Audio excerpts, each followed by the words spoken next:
Simply, the way I think of it is that people deserve to enjoy going to work. Yeah. And if we can create really healthy workplaces, then I see that as a vehicle to help create healthy families, healthy communities, and whatnot. But when you look Mhm. at Generation Z in particular, they want to be in an environment that is healthy, where they are treated well, they are respected, and where the work is doing some form of good. And if Yeah, you can't check those boxes, they don't want to stay. Today, I want to ask you a few questions about Built on Purpose. You ready? let's do it. Okay. First of all, who are you? What is your name? Oh, me. Yeah. Yeah. So my name is Eric. You may know that because we've known each other for a little while.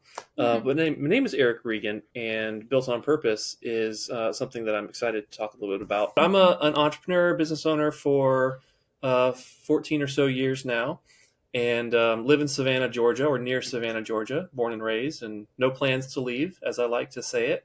And for some time, I've been running a digital agency that is a distributed company. We've got people in different states, many of whom have been in Savannah in the past, but we're not a Savannah specific business. So you have been working for a minute, and then you decide, okay, I'm going to start something new. Where did Built on Purpose come from? What made you Yeah, decide I want to start this thing called Built on Purpose? yeah. Built on Purpose was um, almost built out of or born from an observation, or even just like a almost maybe a philosophy of how I think about work. And it's simply, the way I think of it is that people deserve to enjoy going to work.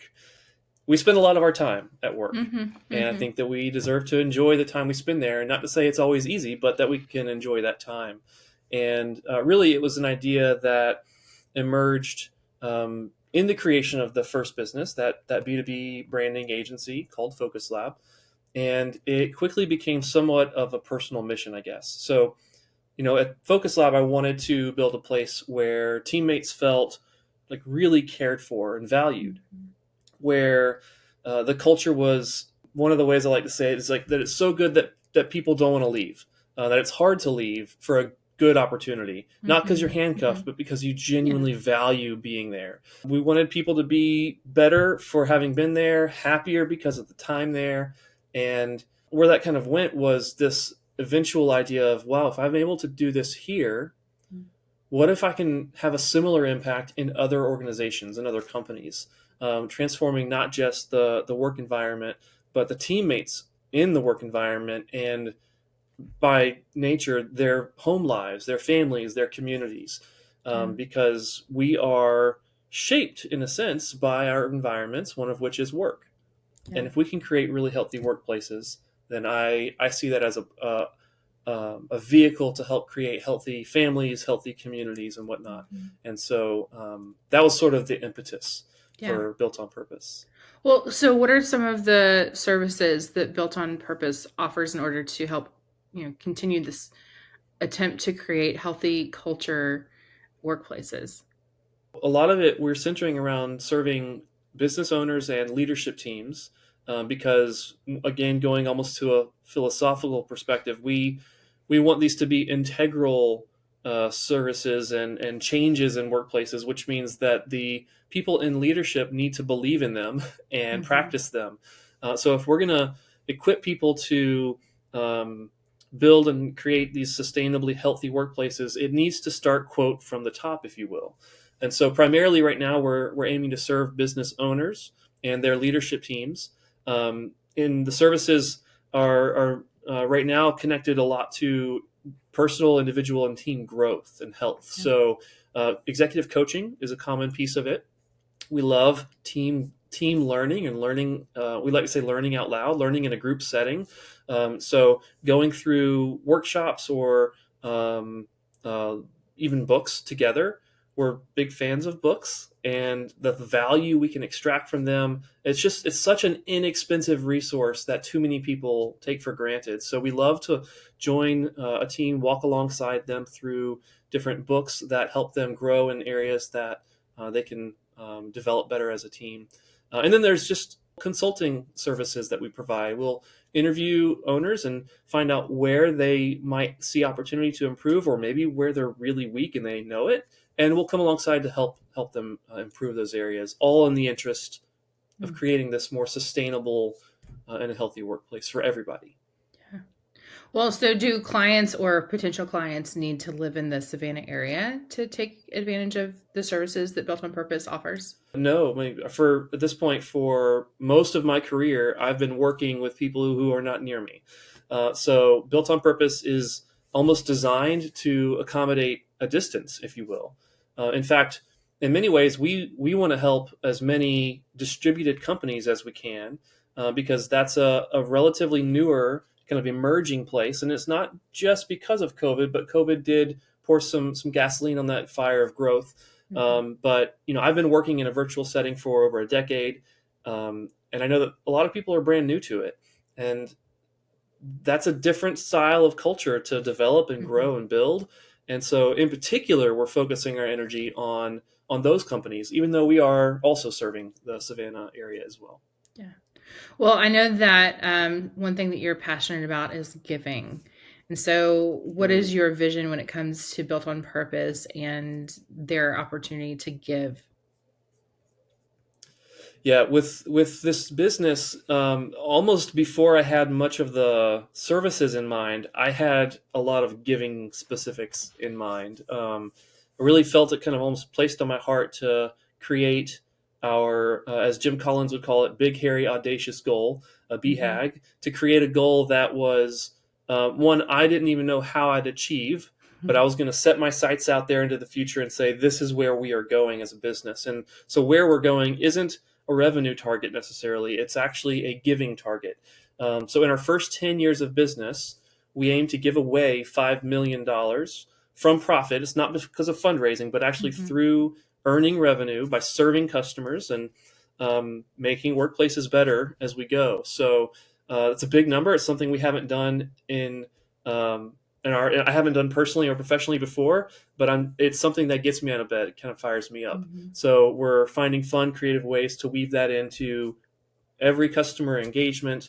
And even in our launch, we partnered with a nonprofit that aims to eradicate medical debt, and the company is called RIP Medical Debt.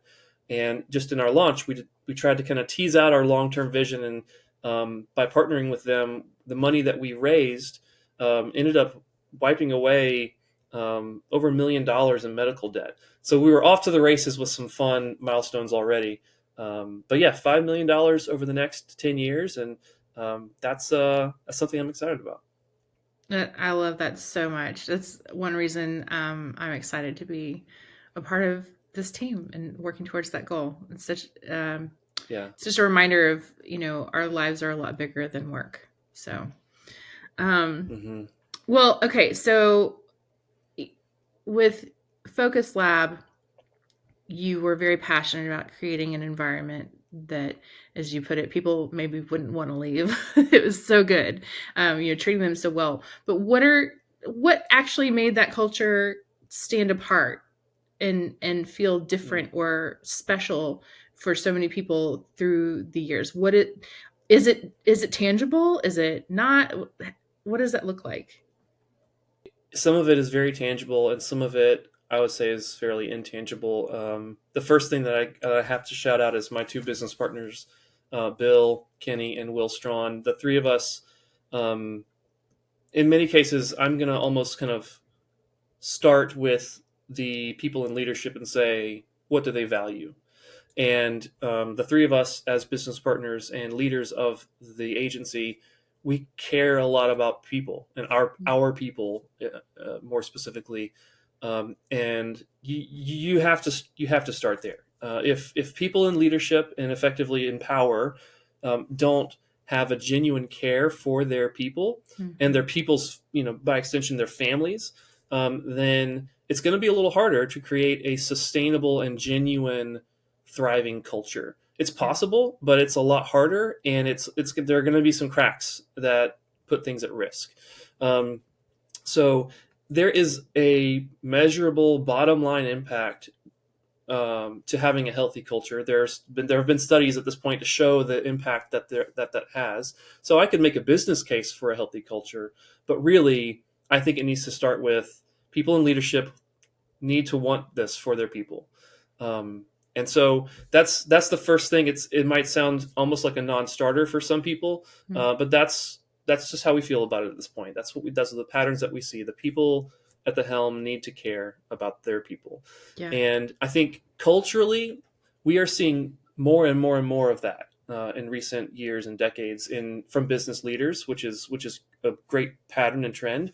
But it's kind of hard to operationalize that valuing of people, and so that's part of what we're aiming to do with Built on Purpose, to help people actually put that into more tangible tools and practices and systems. So with Focus Lab, there are a lot of little things and there are some big things. One of the big things is having a clear set of shared values.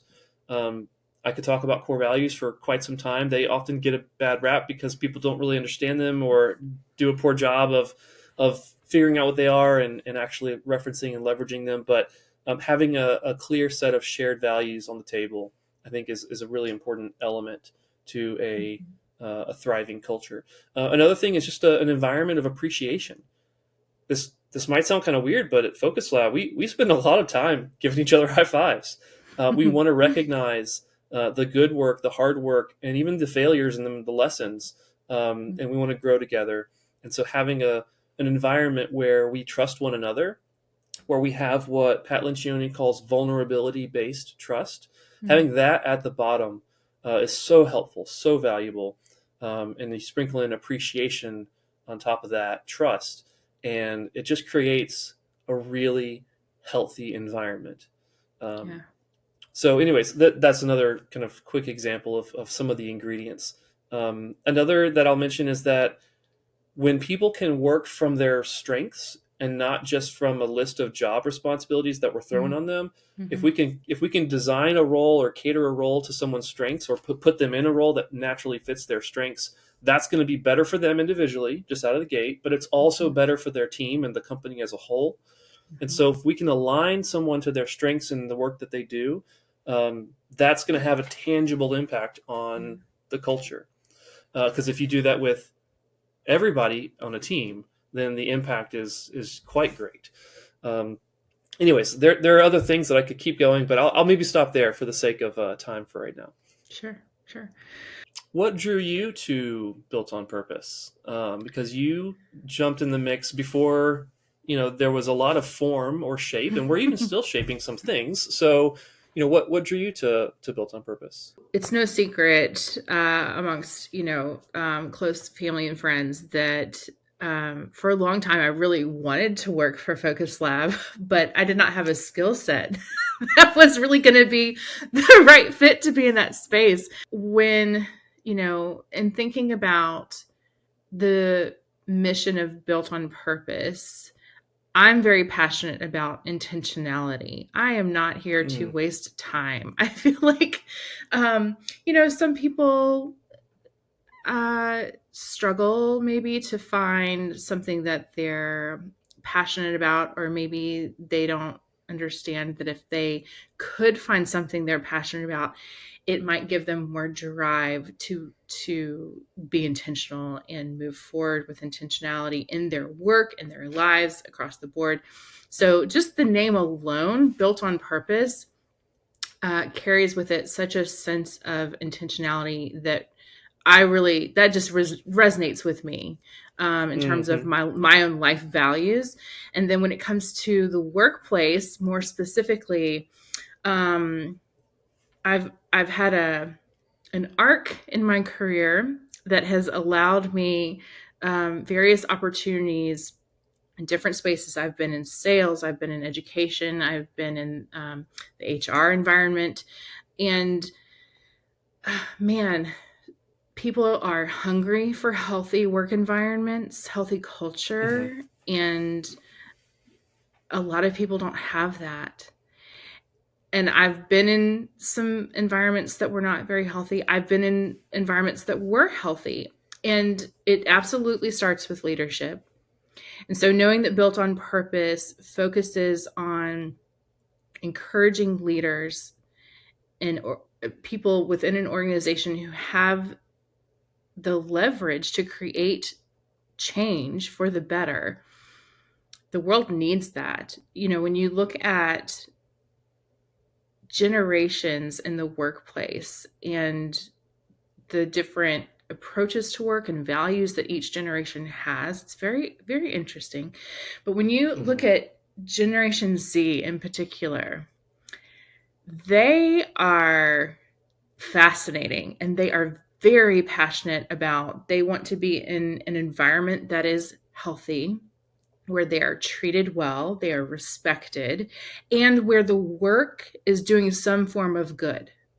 And if Yeah. you can't check those boxes, they don't want to stay. So if you're looking for strong talent in your organization and you're wanting to keep some of these strong, high performers, particularly in Gen Z, which that workforce number is just going to grow as time goes by, right? Mm-hmm. Then we need to be intentional in creating workspaces that are going to foster those strong relationships with people who are passionate about the work, want to be there, and know that you, as their leader, care about them. So Mm-hmm. anything that I can do in my work behind the scenes, whatever it looks like here at Built on Purpose, anything that I can do that in the long term is going to have an effect and an impact on people in maybe some companies that I never get to interact with directly, but it impacts them for the better and creates a healthy environment. Man, I'm passionate about that all day long. I think, we spend so much of our lives at work. And I think some people have this almost like resolute attitude that, well, this is just the way it is. It's just going to be kind of, not fun the whole time. Mm-hmm. I, Yeah. I that makes me sad when people take an approach like that to work, because I think, regardless of what industry you're in, what work that you do, there's always an opportunity for leaders to create environments that are healthy and strong and treat their people well. And the more that we can do to impact that and increase that approach to work, then maybe more people would be excited about work, and not in a fake way, but in a very sincere way. And they'd enjoy going to work and enjoy the connections they make there and feel like they're well supported. Who wants to go to work if they don't feel well supported or seen? Mm-hmm. So it's a long answer, but I'm excited to be a part of this work because I do believe it can make a huge difference for people, and that's something I'm really passionate about. Yeah. That's awesome. I love that. I know that you, in many ways, have in your role at Built on Purpose, which I'll let you share what the title is in a second. But with your role here, it's connecting a lot to your background as a teacher as well. Mm-hmm. We have a lot of shared background, shall I call it, and interest in teaching and loving teachers Mm-hmm. in general. And so teaching is a posture for Built on Purpose in many ways as an organization. We want to be able to teach because it's not just about giving owners or team leadership teams a tool, but it's about understanding the value of it, the why behind it, and then also how to use it and how to understand if something's working. But how do you see your background as a teacher kind of infused into the way you think about your work with Built on Purpose right now? Oh man. So, currently at Built on Purpose, my role is Director of Creative Learning, which um, gets me excited every time I say it out loud because it has a very whimsical feel to it. And I think that learning should be whimsical. Learning should not be boring or like punishment. I know a lot of people out there hated going to school. That's okay. Like, there's zero judgment on what you feel when you Yeah. think about your seventh grade math teacher. But when I think about Built on Purpose and learning, and how does my background play into all of that, I think learning and teaching in general. Teaching has nothing to do with like lecturing or telling people what you know. It doesn't have to do with your own wisdom. I mean, you can leverage your own experiences and wisdom and knowledge, all of that, into conversations that you have and opportunities to share.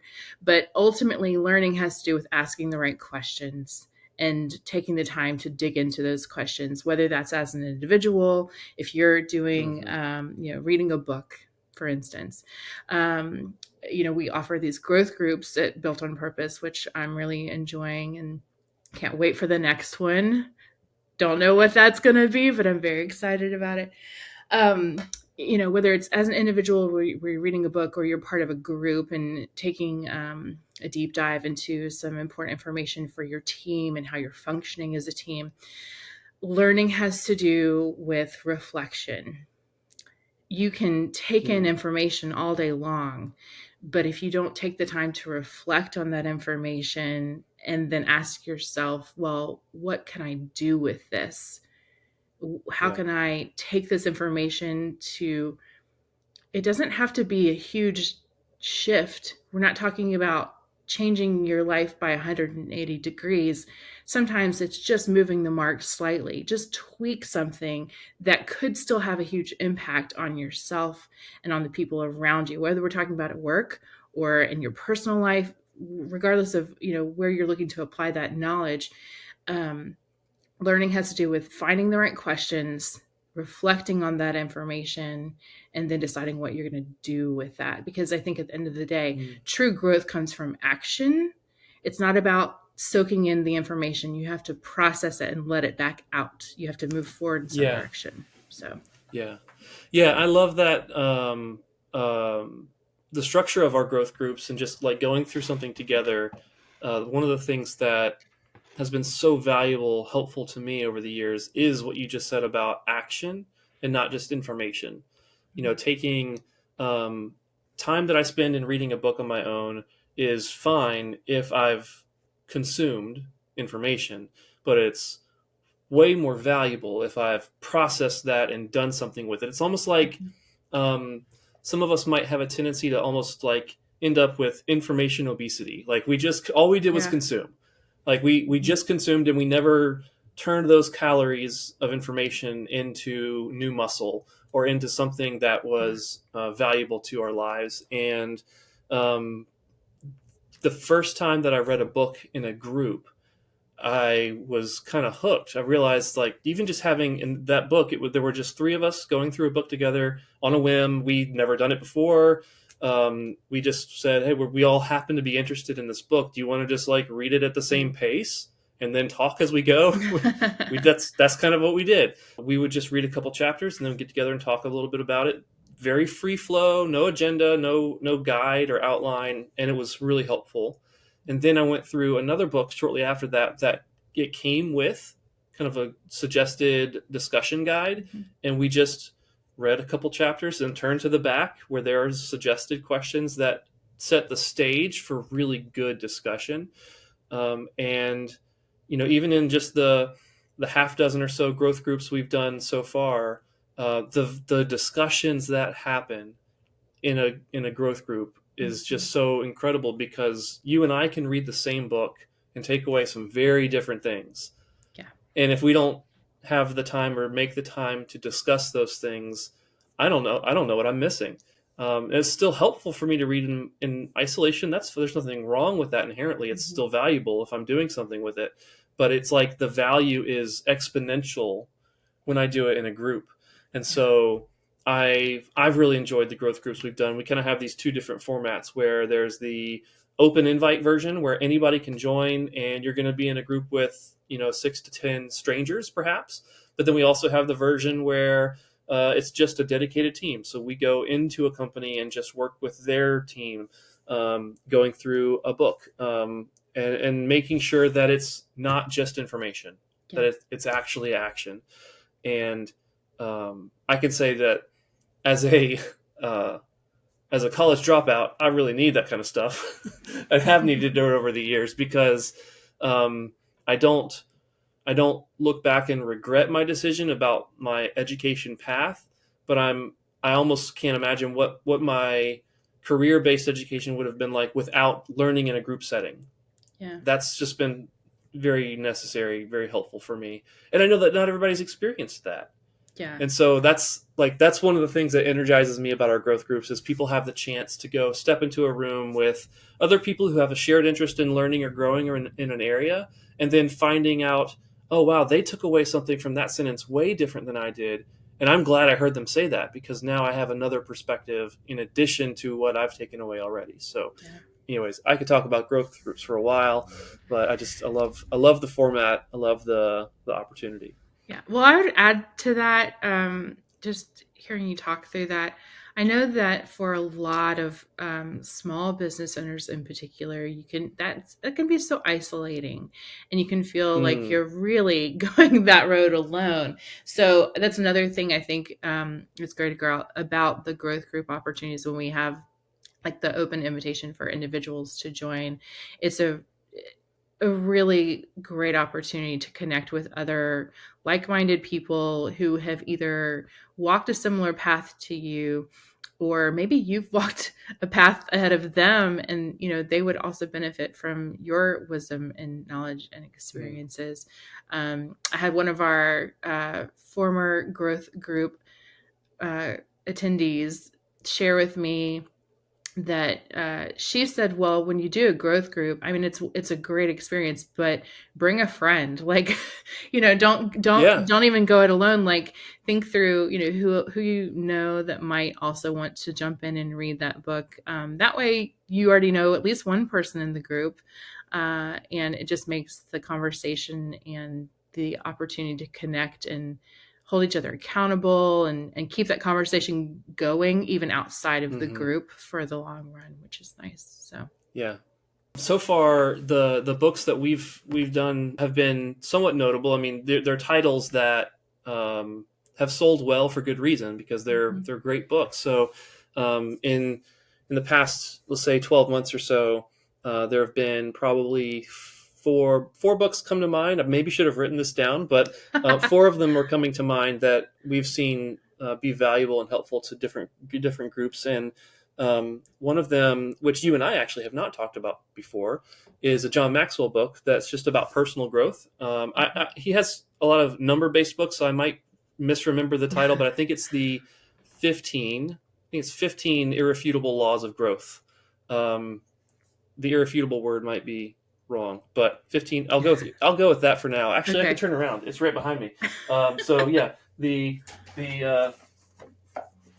let's see, make sure I get it right. Invaluable. I'm glad I Ah, turned around, because there you as, go. as I said it out loud, I was thinking, I don't know if that's the one.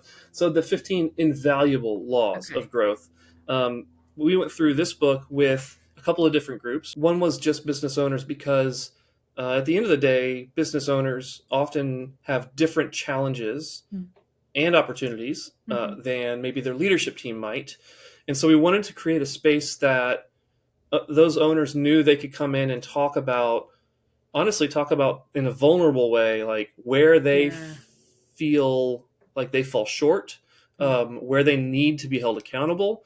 It's not uncommon for owners of a business to not have someone they report to, so they miss out when they don't Yeah. have that. And so this growth Yeah. group kind of became a place where these business leaders knew they could go learn a little bit about personal growth in some way, but also be in a room of other people who want to grow and could probably use some of that accountability along the way.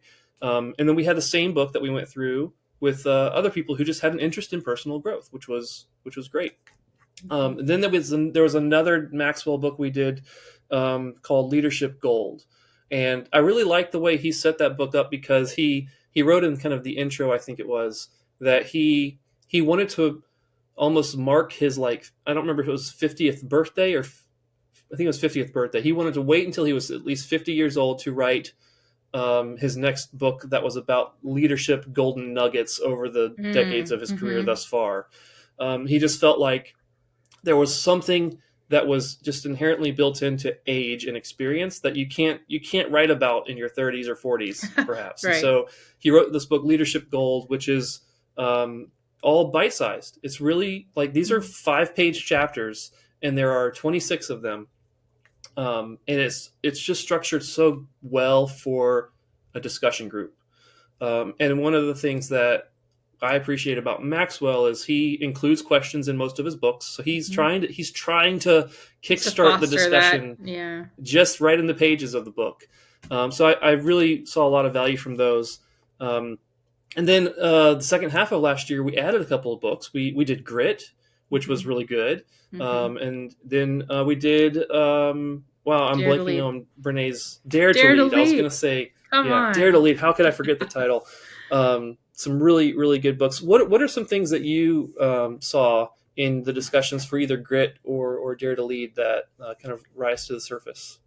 I think for both of those groups, one takeaway um, piece of feedback that I got essentially in the end was first of all, people joined the Grit growth group and the Dare to Lead growth groups because they saw the titles, read the synopsis, and they were thinking, well, I need more grit, or I Mm, need to step up to be a leader.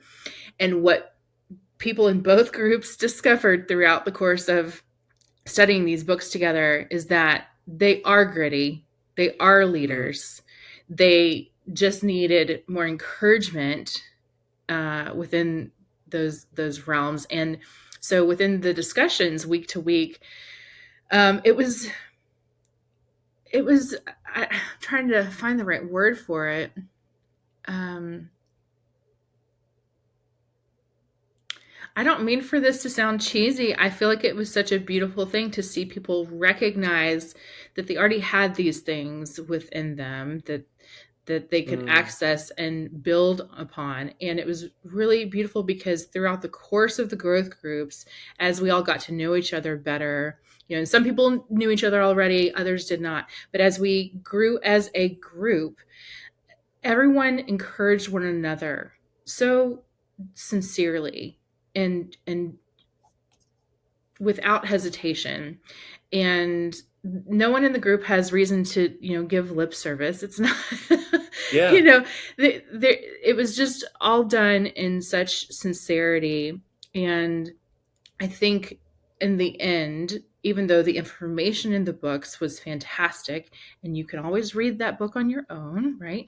I think the experience in the end had more to do with reflecting on the information and people realizing that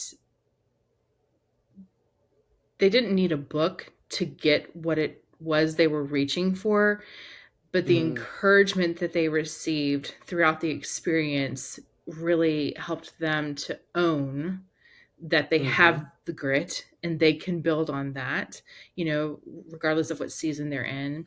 And when it comes to building their own leadership, and what does that look like depending on where they are in an organization or in life, they had the capability to do that. I think it has all to do with encouragement.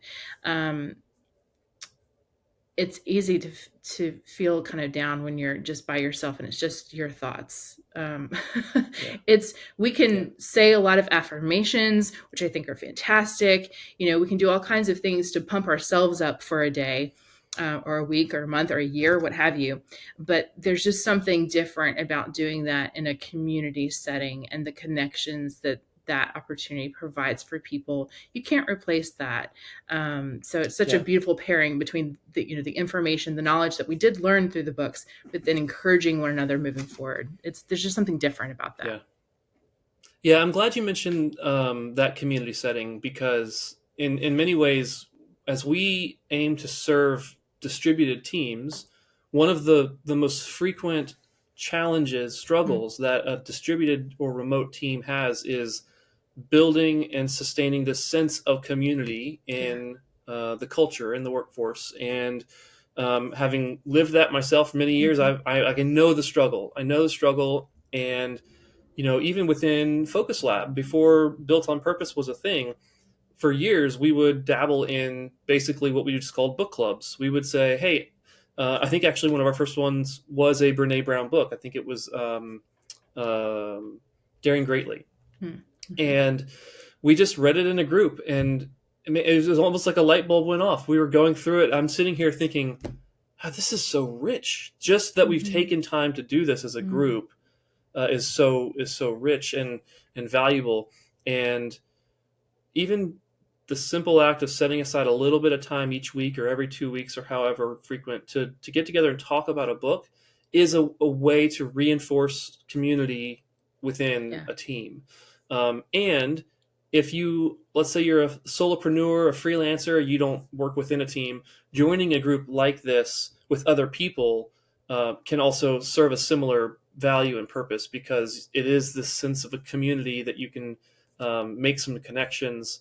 And Mm-hmm. in many cases, these books can talk about some difficult ideas Yeah. sometimes, and like you see vulnerability at play in these sessions, and it's just a rewarding thing that can help if you're like I am in this moment, working in a room by myself in my house. Yeah. So having these connections and these opportunities is just it's really valuable, and to be able to do that through a book, I don't know. There's just something special about that. Yeah. Well, you know me and books. I mean, we could do that all Hey, day. that's right. That's right. That's right. Well, I'm so glad we were able to talk about some of this stuff today, and glad that we're going to be able to continue to peel back the layers of the onion of just built on purpose, the things that we want to be able to teach and bring to different cultures, workplaces, and people. So thanks for spending some time in our first little session here with me. Yeah, it was a good chat. Good talk. Good talk. See you next time. Okay. Or like I'll see you in Slack. I'll see you in Slack. See you in Slack.